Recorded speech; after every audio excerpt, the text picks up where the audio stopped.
What's up? Hey, how you doing? I'm good. How are you? I'm doing great. Thank you for sitting down with us today. Oh, thank you for having me. Yes, thank you. So, first off, Ty Young, WNBA star, pro hooper, founder of Taiwan Clothing as well. One of the freshest in the game too. It's one of the reasons I wanted to talk to you. You already know I've always been following your account.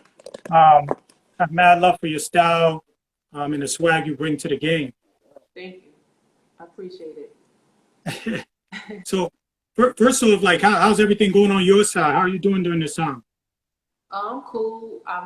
You know, we've kind of been open a little bit in Atlanta, more than other cities, but I still been, kind of staying out the way. Um, Doing like home workouts. One of my friends has her own gym, so we've been playing women's pickup there at her, Okay. to stay in shape. Aside from doing workouts in the house, cooking a lot more. Um, did some funny videos to pass time. So things like that. Spending more time, quality time with my family and talking to my friends. Well, that's cool. I mean, it's always a good, thing to spend time with family, have that quality time. Definitely. And I mean, with everything that's been going on today, we just like to kind of hear your thoughts about, the recent protest that's been going on, and just to kind of hear how have you kind of thought about the things that's been going on Um, in our community. it's something that's been going on for years, and I feel like for the movement that we're pushing, Black Lives Matter, I think, we all have to stick together. And the more we stick together and the more we are consistent with it, I think changes will be made. But it can't be like it's a trend, like when someone passed, we do these movements, we do these protests, but then we stop. It has to be consistent and we have to stick together because the more we stick together, the more solid it is, and the more changes will come. It's not going to happen overnight, of course. We've been fighting, this same fight for years, but I think it's about the consistency and about us all sticking together through this time. Yeah, definitely agree with you. Um, and as far as like, because I just love just to see, the feedback I'm seeing from athletes all over the world, people in general. So do you kind of feel like, our voices are being heard? I think so, and it's like the thing that I'm saying, like when we all stick to it and do it together, I think the consistency of it and the change will happen because it's like we're demanding this. It's not like Yeah. one person is doing it. When everyone does it together, I think that's when the changes have been made. And it's like all the protests and everything, to use, George Floyd for an example, when all these protests was happening all over the world, they had to change the conviction, Yeah. not the conviction, but they had to change it. What they had to, the first dude that was arrested, and then they went and got the other. It's just it takes time, but the consistency of it is what is needed from our own people and everyone that's standing with us. Yeah, definitely agree with you. Um, and so we get back to hoops. Obviously, you're a WNBA veteran. Are you? I believe 12 years pro, right? Yes, 12 years. Which is amazing. So I mean, if you could take us back to the beginning of your journey, like where did your passion for basketball start? So my family was always athletes. We would always play. I grew up in Riegelwood, which is like the country part of North Carolina. So we always played outside. We had a hoop in our backyard where it was a hoop and just straight dirt. Didn't have any cement. But my siblings who are older than me, my sister's 3 years older, my brother is 6 years older. They would play outside, and I would want to follow suit. So after playing with my siblings, I grew to love the game and then my brother would work with me more on my game, and the more I played it, the more I grew to love it. Oh, awesome, awesome. Um, and as far as there too, I mean, so you'll say it's pretty much kind of like just being playing with your family and your brothers that really helped kind of develop and grow that passion for the game. Yeah, my sister and my brother for sure. Just playing out Oh, with my family, my cousins. And then it just, grew my love for it to make me want to work on my game even more as I got older to pursue a dream of playing in the WNBA. Awesome. And I mean, you made that dream happen. So salute to you. Definitely. It's a blessing. Thank you. And, other than your hooping skills, you're well known for your sneaker collection. Like your kick game is fire. So where did that passion start? So, basically the same. Like my brother was always like fly and into shoes and clothes. And when I was younger, I had friends, that would get all the new Jordans, Air Max, Air Forces, and my parents couldn't afford it, or my mother wasn't, spending $100 on a pair of sneakers. So I would admire theirs until it became the time where I could work enough to buy my own. And then, as I got older and could afford sneakers, it became, like a passion and more of a love because now at this point I can afford them. So especially like I love OGs more because those are sneakers that I saw growing up that I couldn't get.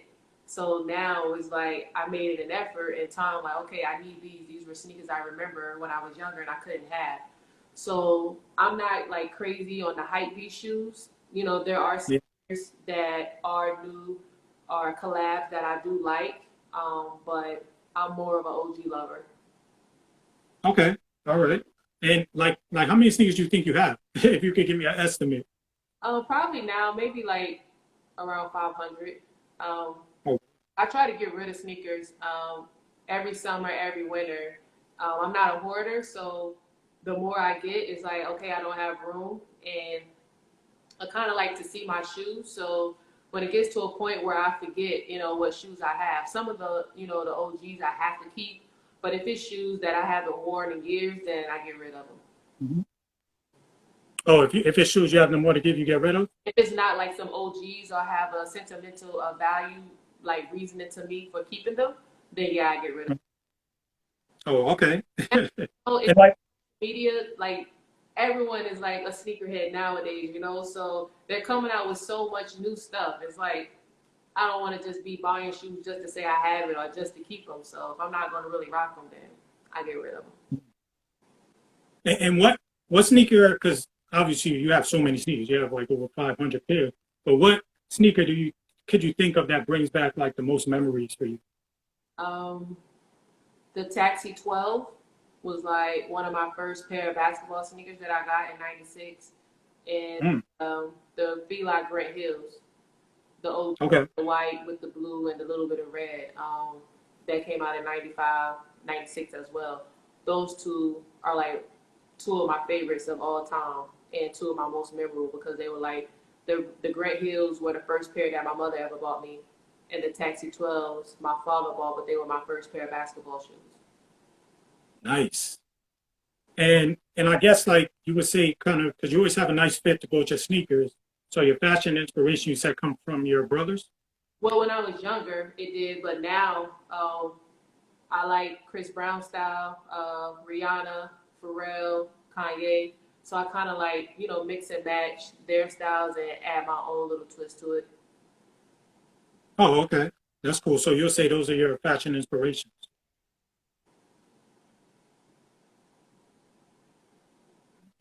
I don't think I heard. You can hear me? Hello? Yeah, can you hear me? Oh, okay. Yeah. So you'll say those are your fashion inspirations, Yeah, right? definitely. Okay. And what shoe are you wearing mostly off the court right now? Like, what's your comfy shoe? My Air Max 95. And yesterday I had them on and the sole came off. So Really? these How long you had those pairs? since How 2005. long? 2005? Yeah. Wow. Hold on. They were, So, I will show them to you. okay. So yesterday I was at the UPS store and I felt like I was stepping on something sticky and then I looked down and the sole is coming apart. Oh, wow. So this part started first, the toe part. Wow. But I kind of got upset and I'm like, dang, like I don't wear these. I've been wearing them lately, but they shouldn't be doing that until I look. I'm like, oh man, I had these since '05, so they're 15 years old. So they've been holding up long enough. I know it looks like, they did their time. Yeah. That's what we saying? Huh? Oh, no, I thought you were saying something. Okay. So I mean, like every day, I probably wear like if I'm putting on clothes, a different pair of shoes. But if I'm just running errands, kicking it, I throw those Air Max 95s on. Okay. So you would say that's one of your ultimate like lifestyle shoes that brings that comfort, Yeah, that you enjoy. definitely. Yeah. Okay. Um, and as far as like, with the WNBA, kicks, I see a lot of players have nice kick games as well. So I mean, is there anybody else that you kind of could think of that you really enjoy their sneaker game as well? Yeah, my friend Pip. Okay. Pip. Now she's with Seattle. We were teammates in Chicago. We were teammates in Vegas. But when we were first in Chicago together, um, we used to always go sneaker shopping together. Or, she's with Nike, so if it was a shoe, that I couldn't get, I would ask her. Or like she have her Kobe PEs. Each year she would always give me a pair of her kicks. But she Nice. got like a lot of fire kicks, and she got like a lot of hype beast heat kicks too as well. Like her sneaker collection is definitely one of the best. Oh, awesome. And I mean, that was going to be like my next question, too. Is there a pair of sneakers that you really wanted that you was never able to get your hands on? So right now, yeah, the chunky dunks, the Okay. berries, Ice cream. they Yeah, that. yeah, but I'm like 1,800. I don't know for $100 pair of sneakers, and they resell for 1,800 is crazy right now. Yeah, I know. Once I saw those, I was like, man, I'm not even gonna try that out. I wouldn't even try that out. And see, in my I was, like, they're fire, and but me thinking, okay, I pay $1,800 for a pair of sneakers. I don't want to mess them up. You know what I'm saying? Like, and they're you don't even. at 100. So Yeah, that's true. And how do you kind of feel like since we're on that topic, like as far as the dunk game, it seems like the dunk game is coming back strong. yeah. What are your thoughts?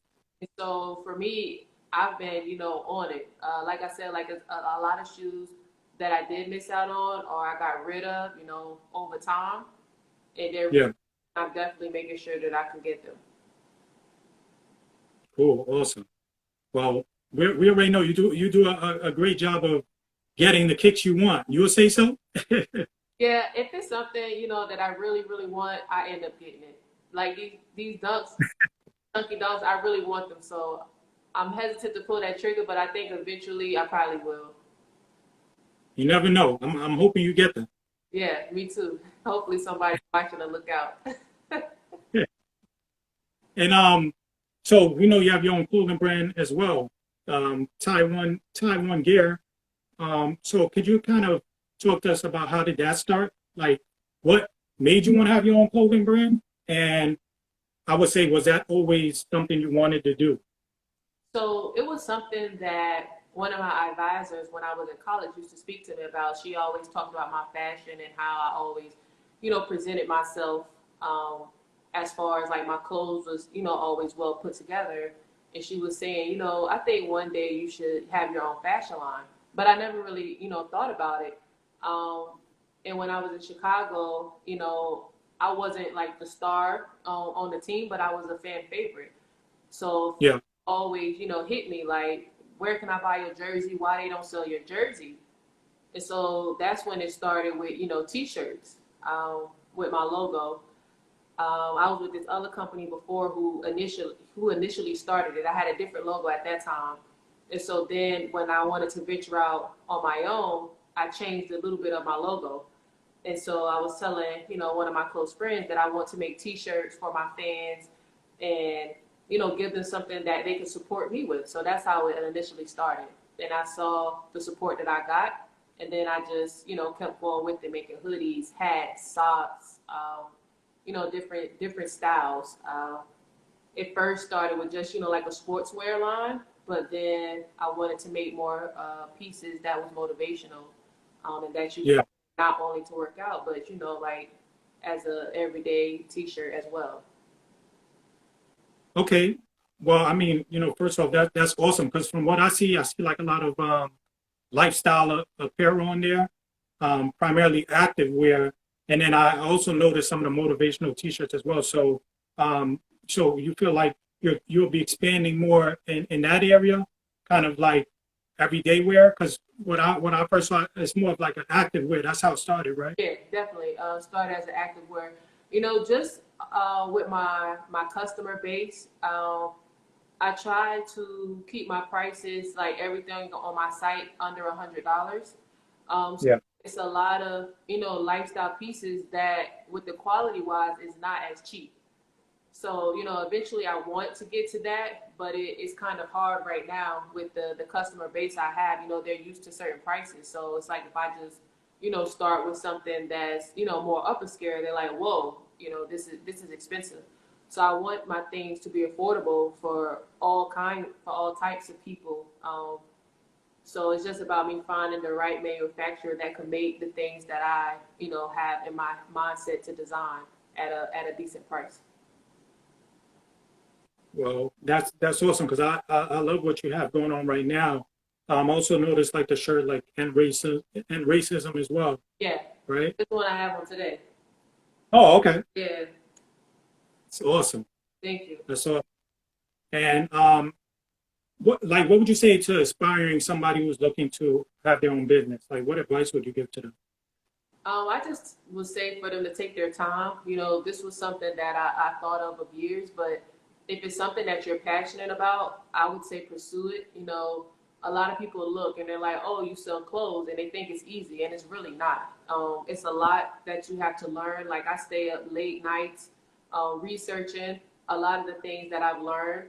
I learned on my own, you know, as I go trial and error, but a lot of it is researching and finding the right quality, finding the right manufacturers, and learning your customers, so you will know what to put out. You know, so I would just say if it's something that you're really passionate about, I would say pursue it, but take your time. Don't just try to throw a T-shirt together to say, hey, I sell T-shirts. You know, because a lot of times people are frustrated with saying, oh, you know, I have a business, people don't want to support me.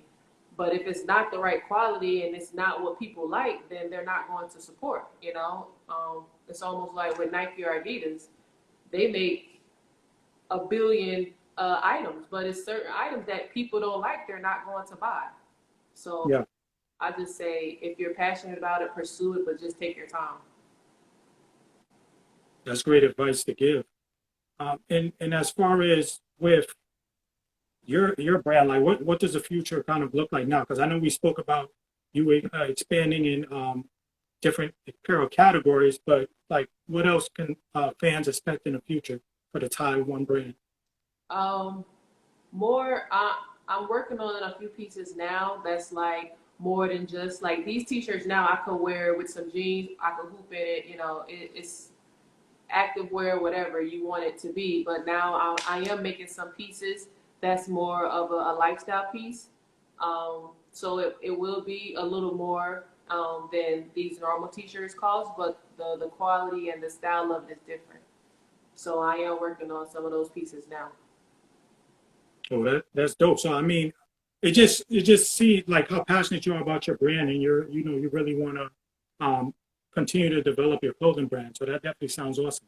Definitely. You know, right now, I'm not on a WNBA team, so my brand is all I have right now for sure. And I've been passionate about it, you know, but I have more time now to focus on it more. So I'm just trying to bring different items to it. And the support that I've been getting, even during this pandemic, has been amazing. So I just want to give my fans, my customers, my supporters, my best work. So that's what I'm really focused on. And if people wanted to pick up some merch, like what would the address be? What would be the best way to get some merch from you? So I have the link, like they can just click on the link in my Instagram bio, TyYoung11, but the actual website, tyoung1.storyenvy.com. Okay, awesome, awesome. Well, thank you for your time. I really appreciate you for sitting down with me. Just speaking about your brand, your sneaker collection, your fashion. Definitely one of the most fashion-forward hoopers today. And we really appreciate you supporting the More Than Stats brand as well. Definitely. I really love, you know, what you have on your page, what you present, and I appreciate you for having me on your live today. Oh yeah, for sure, man. Full support of the athletes, and we love what you're doing in fashion and how you're really taking advantage of your creativity to do something that you want to do. So that's dope, and I wish you nothing but the best. Thank you so much. All right, Ty. Thank you for your time. See you later. Later.